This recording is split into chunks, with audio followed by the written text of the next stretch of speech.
अस्सलाम वालेकुम। इस लेक्चर में हम सीखेंगे अरे डिक्लेरेशन क्या होता है। अरे डिक्लेरेशन समझाने से पहले मैं आपको वेरिएबल डिक्लेरेशन समझाना चाहूँगा जो चैप्टर नंबर 1 में हमने पढ़ा था। उसका मैं स्क्रीनशॉट भी यहाँ पर लगा दूंगा। उसकी डेफिनेशन कुछ इस तरह से थी, if we need to declare a variable before we can use it. अगर हम एक वेरिएबल को यूज करना चाह रहे हैं तो पहले उसको डिक्लेयर करना होता था, और उसको डिक्लेयर करने के लिए we require two things. The first one is its data type and the second one is its name.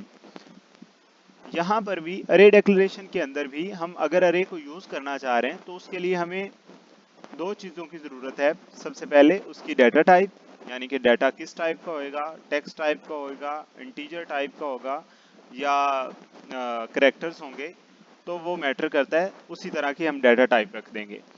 फिर अरे का नेम, अरे का नेम वहां पर हम वेरिएबल का नेम देते थे, यहाँ पर हम अरे का नेम दे देते हैं। और फिर अरे का साइज हम बता देंगे कि अरे का साइज क्या है। ये उसने एक इसका एग्जांपल दी हुई है, इंट डेली वेजेस, और आगे उसका साइज उसने बता दिया 7। यहाँ पर आप देखें, इंट के अंदर वो वाले नंबर स्टोर, इंट के अंदर सिर्फ इंटीजर स्टोर हो सकते हैं। और डेली वेजेस, डेली वेज उसने उसका नाम रख दिया कि यहाँ पर इस अरे का नाम ये है। अरे को हम कैसे आइडेंटिफाई कैसे करेंगे कि ये अरे है? ये जो हमारे पास ब्रैकेट्स आ रही हैं, स्क्वायर ब्रैकेट्स, इससे हमें पता चलता है कि ये एक अरे है। और कंपाइलर को भी इसी से पता चलता है कि ये अरे है। और इसका साइज है 7। इसके अंदर 7 वैल्यूज हम स्टोर करवा सकते हैं।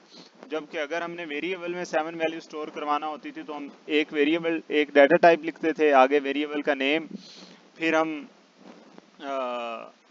सेकंड वेरिएबल का नेम, फिर वैल्यू, फिर थर्ड वेरिएबल का नेम, फिर वैल्यू। जबकि यहाँ पे कितना आसान हो गया कि उसने जस्ट डाटा टाइप बताई, अरे का नेम बताया और साइज बता के अब आप अपनी मर्जी से वैल्यूज स्टोर करवाते जाएं इसके अंदर। फिर उसने एक और एग्जांपल ली, फ्लोट मार्क्स, और उसके अंदर 20 वैल्यू स्टोर करवा दी। अब फ्लोट क्या है? फ्लोट इसकी डाटा टाइप है। मार्क्स क्या है? अरे का नेम है। और स्क्वायर ब्रैकेट्स के अंदर उसने उसका साइज बता दिया कि यहाँ पे इसका साइज 20 है। ये तो हो गया अरे डिक्लेरेशन। बात करते हैं अरे इनिशियलाइजेशन की। सेम जिस तरह हमने वेरिएबल इनिशियलाइजेशन पढ़ा था कि अगर आप वेरिएबल को वैल्यू असाइन करना चाह रहे हैं, ये काम आप मैथ्स में भी करते हो, मैं यहाँ पर इसकी एग्जांपल भी दे देता हूँ आपको। सपोज आपने ए को वैल्यू असाइन करनी है 2, तो आप इक्वल के साइन से उसको वैल्यू असाइन करते थे, और हम इसको इनिशियलाइजेशन बोलते थे कंप्यूटर की लैंग्वेज में। ऐसे ही आप अरे को भी वैल्यू असाइन कर सकते हो। अरे को वैल्यू असाइन करने का क्या तरीका होता है वो देख लेते हैं। सबसे पहले इसकी डेफिनेशन दी हुई है, असाइनिंग वैल्यूज टू एन अरे for the first time is called अरे इनिशियलाइजेशन। जब हम अरे को पहली दफा वैल्यूज असाइन कर रहे होते हैं तो बेसिकली ये अरे इनिशियलाइजेशन कहलाता है। An array can be initialised at the time of its declaration or later. Array को आप जब डिक्लेयर कर रहे होते हो तब भी वैल्यू असाइन कर सकते हो और बाद में भी असाइन कर सकते हो। जैसे हम वेरिएबल को तब भी वैल्यू असाइन कर सकते थे।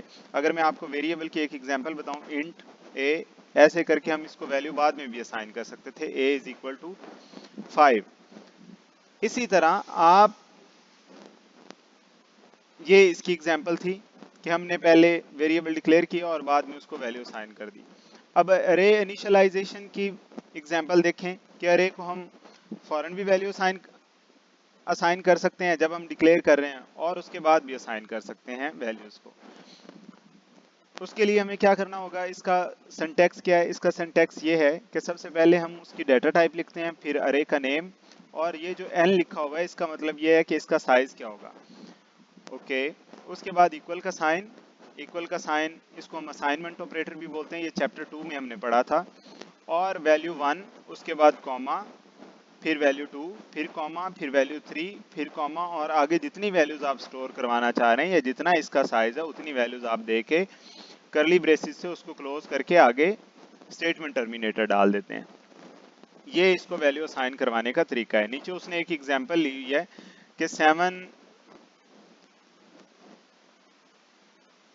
उसने हाइट्स स्टोर करवाई हुई है। 7 हाइट्स को उसने कैसे स्टोर करवाया? सबसे पहले उसने उसकी डाटा टाइप बताई कि डाटा टाइप क्या है? फ्लोट। बिकॉज जो हाइट है वो पॉइंट्स में भी हो सकती है तो उसने फ्लोट रख लिया ताकि ज़्यादा एक्यूरेसी आ जाए। अरे को नेम दे दिया हाइट, और उसके अंदर उसने बताया कि 7 वैल्यू स्टोर होंगी, और इनिशियलाइजेशन में उसने फौरन ही उसको वैल्यू साइन कर दी इक्वल के साइन से।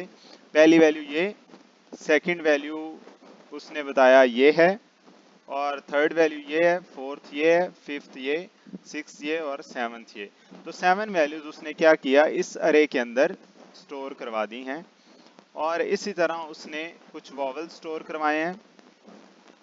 सबसे पहले उसने डेटा टाइप ली, फिर अरे का नेम रखा वॉवल्स, और फिर उसका साइज बताया कि साइज क्या होता है, और इक्वल का साइन जिसको हम असाइनमेंट ऑपरेटर बोलते हैं, ये यूज करके उसने ये वाली वैल्यूज इस अरे को असाइन कर दी। तो इस तरह से आप अरे इनिशियलाइजेशन कर सकते हैं। नीचे एक उसने एग्जांपल बताई, if we do not initialise an array at the time of declaration then we need to initialise the array elements one by one. अगर हम, ये बड़ा इंपॉर्टेंट पॉइंट है, चैप्टर वन की जो हम बात कर रहे थे कि वेरिएबल डिक्लेरेशन के अंदर, सॉरी वेरिएबल इनिशियलाइजेशन के अंदर हम सारी वैल्यूज इकट्ठे भी असाइन करवा सकते हैं। लेकिन यहाँ पर अगर आपने पहले सिर्फ अरे को डिक्लेयर कर दिया, जैसे इसने यहाँ पर डिक्लेयर किया है ये वाला, और उसने क्या किया, वैल्यूज बाद में असाइन की हैं। बाद में असाइन करने के लिए देखें, उसने अरे का नेम लिया और उसका साइज यहाँ पर लिख दिया, अरे का नेम और उसका साइज, और इक्वल का साइन लेकर पहली value, second value, third value, fourth और फिफ्थ, ये वैल्यूज असाइन करवा दी। वो कहता है अगर आप at the time of declaration then we need to initialise the array one by one. हम वन बाय वन तो इसके अंदर वैल्यू स्टोर करवा सकते हैं। अब वन बाय वन कैसे स्टोर करवाएंगे इसकी बाद में हम बात करेंगे, लेकिन हम ऐसा नहीं कर सकते कि अरे का नेम लिख के सारी वैल्यूज फिर इकट्ठे असाइन करवा दें। ऐसा हम कब कर सकते हैं, तब कर सकते हैं कि हम, जैसे यहाँ पर उसने किया है कि हम एक ही दफा अरे का हमने नाम लिया, अरे को डिक्लेयर किया और साथ ही उसको वैल्यू असाइन कर दी, यानी कि एक ही लाइन के अंदर हम सारा कोड लिख दें। लेकिन अगर हम पहले अरे को डिक्लेयर करें और फिर उसको इस तरह से वैल्यूज असाइन करवाएं तो ये एरर कंसीडर होगा, ऐसे कोड करना गलत है। चलें इंशाल्लाह नेक्स्ट लेक्चर में मिलते हैं। हम देखते हैं कि अरे के अंदर हमने वैल्यू स्टोर करवा कर उनको एक्सेस कैसे करना, उनको अप्रोच कैसे करना होता है। इंशाल्लाह नेक्स्ट लेक्चर में मिलते हैं। अल्लाह हाफिज।